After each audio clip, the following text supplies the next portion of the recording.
এক রাতে কোরআনের 1/3 পাঠ করতে পারে।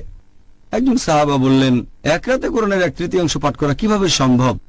নবী তখন বললেন, পড়ো কুল হুয়াল্লাহু আহাদ, মানে সূরা ইখলাস, অধ্যায় নম্বর 112, কারণ এটা কোরআনের 1/3। যদি আপনি পড়েন সূরা ইখলাস অধ্যায় নম্বর 112 আয়াত 1 থেকে 4, মাত্র 4টা আয়াত, এটা পড়লে ধরা হবে কোরআনের 1/3 পড়েছেন।